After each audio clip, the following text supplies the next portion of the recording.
High, welcome to my channel. मी अस्मी तुमचं स्वागत करते माझ्या यूट्यूब चॅनलमध्ये, ज्याचं नाव आहे the daily diaries with Asmi. तर ॲक्च्युली आज आमच्याकडे पाणी नाही आहे आणि पाणी नसल्यामुळे मग मला बाकी किचनचं किंवा बाकी कपडे वगैरे अशी काहीच कामं करता नाही येणार आहेत. तर मग विचार केला की आज आपण क्लिनिंग करून घेऊया.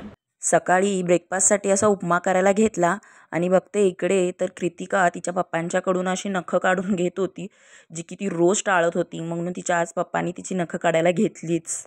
माझं ज्वारीचं पीठ संपलं होतं म्हणून मग किटूच्या पप्पांना मी बाहेर पाठवत होती चक्कीवर की ते दळून आणण्यासाठी. आणि कृतिका आणि ते दोघेही गेले.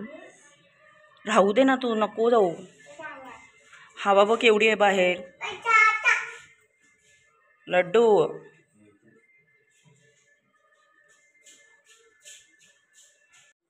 काय करते तू? काय सफाई करताय तुम्ही? हा, तू सफाई करते? ए गोल्या, गिव मी किशी. इतकं छान ऊन पडलंय. मला वाटतंय गेले 4 दिवस इकडे ऊनच पडलं नव्हतं आणि खूप पाऊस चालू होता.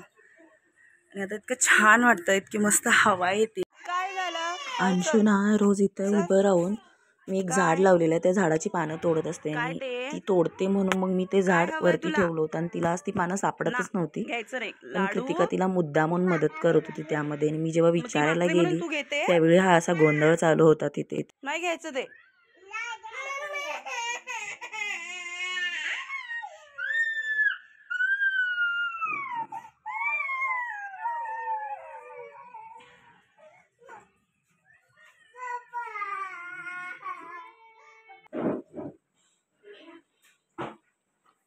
अंशू काय करते तू? नाही घ्यायचं नाही ते. अंशू बघताय ना इकडे काय करते. लागलं आता तिला.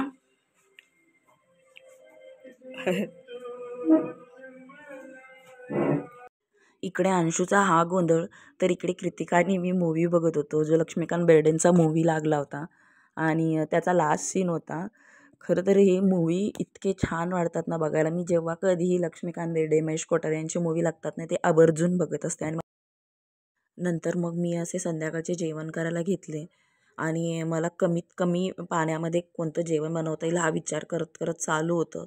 तर मग मी आज अख्खा मसूरची आमटी केली होती आणि मग भात बनवला. भात एकीकडे ठेवला होता आणि एकीकडे मी अख्खा मसूरची भाजी पटपट बाकी सगळी ही कामं आवरून घेतली आणि आम्ही जेवायला बसलो. आम्ही कधीही घरी असेल सगळे तर आम्ही एकत्र जेवायला बसतो. असे वेगळे वेगळे कधीच आम्ही जेवायला नाही बसत.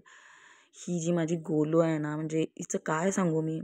ती इतकं छान जेवते. तिला जे देईल ते ती सगळं खात असते आणि खूप छान असं तिखट किंवा गोड असं तिचं काही नसतं. जे देईल ते ती सगळं खाते. मग संध्याकाळी सगळं जेवण वगैरे झाल्यानंतर दुपारी मी मस्त अशी सगळं आवरून, पाणीही आलं होतं म्हणून मग सगळं आवरून घेतलं आणि भांडी घासायला घेतली. सगळं किचन वगैरे क्लीन करून घेतलं आणि सगळं किचन आवरून ठेवलं. त्यामध्ये मध्ये मध्ये अंशूचा गोंधळ असा चालूच होता. तर नंतर कृतिका आणि कृतिकाचे पप्पा बाहेर गेले होते भाजी आणायला आणि अंशू असं त्यांना बाय बाय करत होती.